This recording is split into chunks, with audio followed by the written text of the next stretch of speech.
Hello viewers, இன்னைக்கு நம்ம பார்க்க போறது ஒன் பீஸ் எபிசோட் 488 பார்ட் 2.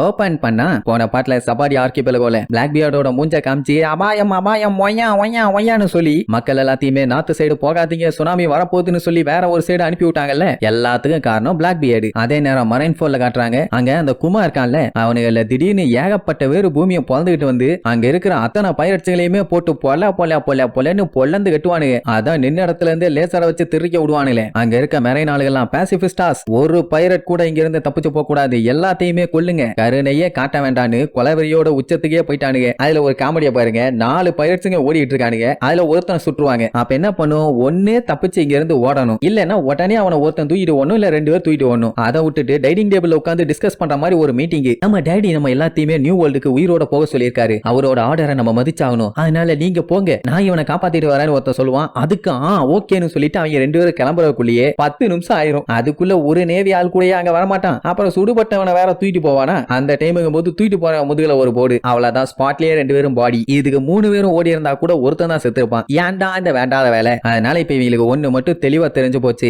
என்னதான் இவங்க முக்க நாளும் இங்க இருந்து தப்பிச்சு போறது ரொம்ப கஷ்டம்னு. டேடியோட வார்த்தையை மீறமேன்னு வேற பீலிங், அதாவது இங்க சாக போறானுங்களாமா. மாத்தி மாத்தி பயங்கரமா டயலாக் எல்லாம் அடிச்சுக்குவானுங்க. என்ன பிளாக் பேர்டு பண்ணானே ஒரு காவாலித்தனம். அதனால அது அந்த இடமே இப்ப மறுபடியும் நார்மல் ஆயிருச்சு. பட் இருந்தாலுமே கோபி ஐயோ ஆத்தாடி முடியலையேன்னு சொல்லி கதறி கதறி அழுதுகிட்டு இருக்கான். ஏண்டா தங்கம் என்னாச்சுன்னு கேட்டா நேக்கு தெரியல, ஆனா ரொம்ப சோகமா இருக்குதுமா. இப்ப எவனாச்சும் தலையோட ஒரு போடு போடணும், அதுக்கப்புறம் சோகமும் இருக்காது வேகமும் இருக்காது இல்ல. ஆனா இவ்வளவு போர்க்களத்துக்குள்ள இவனுக்கு மட்டும் எப்படி சேஃப்டியா இருக்கானுங்கன்னு தான் ஒண்ணும் புரியல. ஃபர்ஸ்ட் டைம் கோபி இப்படி ஒரு முரட்டுத்தனமான போரை பார்த்த உடனே ரொம்பவும் பீதி ஆயிட்டான். அவங்க சண்டை போடும்போது கத்துறாங்கல்ல, அந்த வாய்ஸ் எல்லாமே இன்னும் அவன் மண்டைக்குள்ள ஓடிட்டே இருக்குது. என்னடா வாய்ஸ் என்னன்னு கேட்டா, அட நேவி ஆளுங்க நாங்க ஜஸ்டிஸ காப்பாத்துவோம்னு சண்டை போறானுங்க, பைரட் ஆளுங்க நேவியை தடுக்கணும்னு சண்டை போறானுங்க, உடனே அவனுல எடுத்து அழிச்சாகணும்னு இவனுங்க சண்டை போறானுங்க. இப்படியே மாத்தி மாத்தி கொலவெறித்தனமா அடிச்சுக்கிட்டு அங்கே நிறைய பேர் செத்து போறாங்கல்ல. அதை பார்க்கும்போது அவனுக்கு ஏதோ நரகத்துல இருக்கிற மாதிரி இருக்குது. பையன் ரொம்ப சாஃப்டான ஆள் இல்ல, அதான் பயந்துட்டான். எல்மோ போய் எவ்வளவு பேசி பாப்பான், அவன் எதுக்குமே ரிப்ளை பண்ண மாட்டான். ஏன்னா அவனுக்கு அந்த சத்தம் எதுவுமே கேட்கல. அங்க பைரட்ஸ் எல்லாம் தப்பிச்சு ஓடுறாங்க, அவனுங்களை கண்ணா பின்னான்னு சொல்ற அந்த சத்தம் மட்டும் தான் கேக்குது. இப்படி பைரட் நேவிங்கன்னு எல்லாருமே அவன் கண்ணு முன்னாடி சாகிறத பார்த்துட்டு பையன் அப்படியே திபுன்னு எங்கேயோ ஓட ஆரம்பிச்சிருவான். எங்கடா போற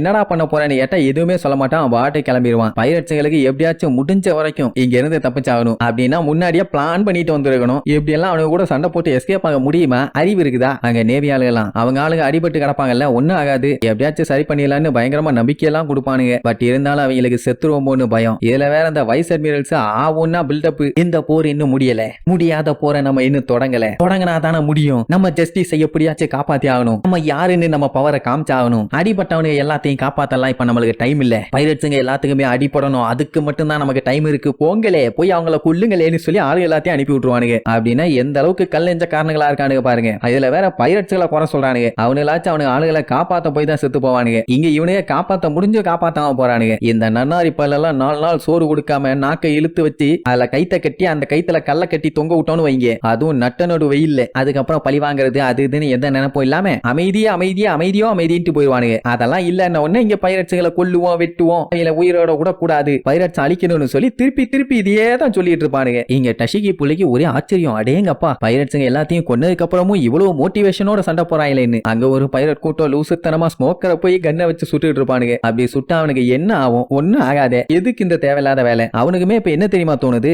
இவங்க சண்டை போட்டு ஏசியும் கொண்டுட்டாங்க, பிளாக் பியர்டையும் கொண்டுட்டாங்க. அப்படி இருக்கும்போது இன்னுமே சாட்டிஸ்ஃபை ஆகாம ஏன் இந்த மாதிரி பண்ணிட்டு இருக்காங்கன்னு தான் யோசிப்பான். அப்படியே கட் பண்ணி கோபியா காட்டுறாங்க. பையன் அப்படியே மூச்சு திணற அழுதுகிட்டே ஓடுறான். அப்படி ஓடும்போது அவன் ஸ்டார்டிங்ல லூஃபி கூட சேர்ந்து நேவி ஹெட் குவார்டர்ஸ் எல்லாம் பார்த்து நேவில சேரணும்னு ரொம்ப ஆசைப்பட்டான்ல, அந்த விஷயத்தெல்லாம் ஒன்னொன்னா யோசிச்சு பார்த்து கதறுவான். இப்ப அவனை பார்த்தா இதற்குத்தானே ஆசைப்பட்டாய் பாலகுமாரான்னு கேட்கணும் போல தோணுது. இப்ப இருக்க நிலைமையில இப்படி எல்லாம் போய் அவனை கிண்டல் பண்ணா பையன் டங் ட்விஸ்ட் பண்ணிட்டு செத்து போயிருவான். இதுல வேற அகைனு அங்க லாவாவை யூஸ் பண்ணி அங்க இருக்க பைரட்ஸ் எல்லாத்தையும் கொளுத்தி மிச்சம் இருக்க இந்த நேவி ஆளுங்க எல்லாத்தையுமே உசுப்பேத்தி விடுவான். அவனுங்க செம வெறியோட யாரு வந்தாலும் கொல்லாம விட மாட்டோம்னு தொண்டையிலேயே கத்திட்டு இருப்பானுங்க. இது எல்லாத்தையுமே பார்த்துக்கிட்டே கோபி அந்த நரகத்துல பயந்தடிச்சு அங்க இருந்து ஓடிட்டு இருக்கும் போது திடீர்னு கால் தடிக்கு பொத்துன்னு விழுவான். என்னடான்னு பார்த்தா வழியில ஒரு ஜென்டில்மேன் படுத்து இருக்காரு. பாடியில பார்த்தா கண்டமேனிக்கு வெட்டு காயங்கள். சிக்னல். ஏ மேன் தூங்குற இடமா மேன் இது, ஏந்திரி மேன் ஏந்திரி எழுப்பி விட்டு பார்த்தா அவன்கிட்ட எந்த ஒரு அசைவும் இல்ல. என்னன்னா அவன் ஆல்ரெடி பாடி ஆயிட்டான். அப்ப அவன் கைய பார்த்தா கையில ஒரு செயின். அந்த செயினை ஓபன் பண்ணி பார்த்தா அவனோட பேமிலி.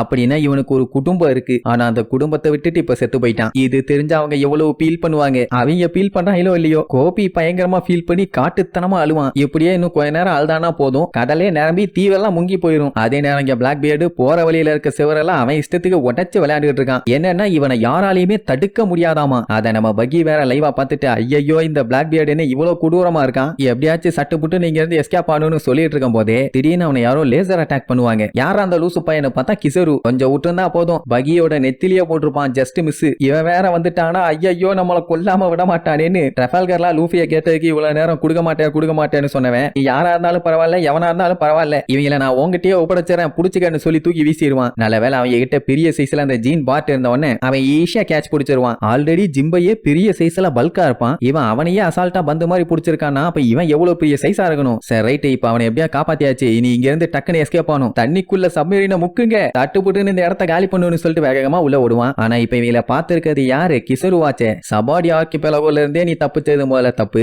இல்ல இங்க வேற வந்து நீ எஸ்கேப் ஆகலான்னு பிளான் பண்றியா, விட மாட்டான்னு அட்டாக் பண்ண எய்ம் பண்ணுவான். அந்த டைம் அங்க லூஃபியை பார்த்தா அவனுக்கு பயங்கரமா அடிபட்டு இருக்குது. அந்த கரடிகள்லாம் லூஃபி உயிரோட இருக்கானானே டவுட் ஆயிரும். அப்பங்கும் போது அக்கைனு வேற எல்லாத்தையும் கொல்லணும்னு அவன் லாமா எடுத்துட்டு இருப்பானா. அப்பதான் நம்ம கோபி இதோட நிறுத்துங்கன்னு ஒரு கத்து கத்துவான். மொத்த இடத்துக்கும் எக்கோ ஆகும். அத்தனை பேருமே சைலண்ட் ஆயிருவாங்க. யாரா அவன் பார்த்தா கோபி அப்படியே கதறி கதறி அழுதுட்டு இருப்பான். அவனால அவன் கண்ணு முன்னாடி மக்கள் சாகரத்தை பார்க்க முடியல. அதனால அக்கைனு முன்னாடி போய் நின்னுட்டு இதோட நிறுத்துங்க, எல்லாத்தையுமே எங்கே முடிச்சுக்கலாம், இதுக்கப்புறம் யாருமே சாக கூடாதும்பா. இவன் இந்த மாதிரி கார்ப்பு கிட்ட போய் பேசினா கூட பரவாயில்ல, அக்கைனு முன்னாடி போய் எல்லாம் நின்னுட்டு சொல்லலாமா. அங்க இருக்க யாருக்கும் ஒண்ணும் புரியல. ஆமா எதுக்குடா இவன் திடீர்னு இப்படி வந்து கத்திக்கிட்டு இருக்கான்னு. அவன் கண்ணு முன்னாடி செத்து போன அத்தனை பேர்த்தையும் யோசிச்சு பார்ப்பான். அவனுக்கு அந்த ஃபேமிலி தான் கண்ணுக்கு முன்னாடி வந்து நிற்கும். நம்ம மக்களோட வாழ்க்கை எல்லாத்தையுமே வேஸ்ட் பண்ணிட்டு இருக்கோம். இங்க இருக்க அத்தனை சோல்ஜர்ஸுக்குமே ஃபேமிலின்னு ஒண்ணு இருக்குது. அவங்க எல்லாம் அவங்களுக்காண்டி அவங்க இடத்துல காத்துக்கிட்டு இருக்காங்க. எப்படா வருவான், இன்னைக்கு வருவானா நாளைக்கு வருவானான்னு பாக்குறதுக்காக. நம்ம என்ன ஆசைப்பட்டோமோ அதை சாதிச்சிட்டோம்ல, அதுக்கப்புறம் எதுக்கு சண்டை போட இஷ்டம் இல்லாதவங்களை விரட்டி சண்டை போட்டுட்டு இருக்கீங்க. ஏனால எக்கச்சக்க உயிர்கள் தான் போகுது. நம்மளே ஆர்டர் கொடுத்து நம்மளே எல்லாத்தையும் சாவடிச்சுக்கிட்டு இருக்கோம். இன்கேஸ் அவங்களை காப்பாற்ற முடிஞ்சாலும் இந்த நிலைமையில அவங்களை யாரு சரி பண்ணுவான், நம்ம இன்னும் அடுத்தடுத்து எல்லாத்தோட சாவியம் அதிகம் தான் பண்ணிட்டு இருக்கோம் அப்படி இப்படின்னு பயங்கரமா பேசுவானா. அது எல்லாத்தையுமே சென்கோகு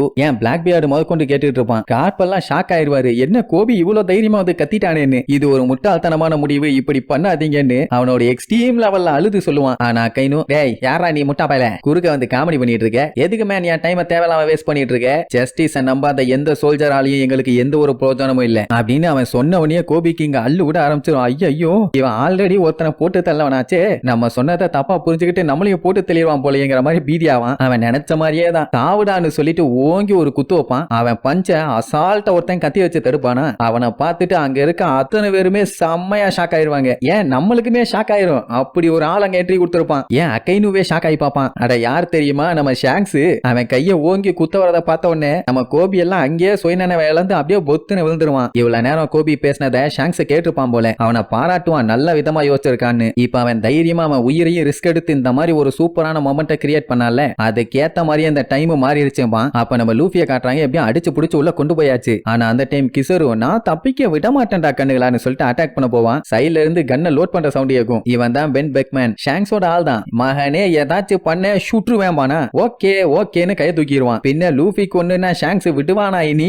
அங்க அப்படியே ஷாங்ஸோட கப்பல் வரும். அதை பார்த்துட்டு அங்க இருக்க பைரட்ஸுங்க எல்லாம் ஆடி போயிருவானுங்க. ஏன்னா அவன் 4 எம்பரர்ஸ்ல ஒரு ஆளாச்சே, அவனுங்களே பார்த்து பீதி ஆகிறானுங்கன்னா அப்ப நேவி ஆளுகளை பத்தி கொஞ்சம் யோசிச்சு பாருங்க. ரெட் ஹேர்ட் ஷாங்ஸான்னு சொல்லி வாய பொளந்துருவானுங்க. இனிமேட்டெல்லாம் இங்க ஒண்ணு நடக்காதுன்னு முடிவே பட்டானுங்க. அவன் கேஷுவலா போய் லூஃபியோட துப்பியை கிடக்குமா அதை எடுத்து வச்சுக்கிட்டு போற இதோட நிறுத்துங்கன்னு சொல்லி சும்மா பயங்கர டரரா சொல்லுவான். அவ்வளவுதான், டாடா பை பை, see you.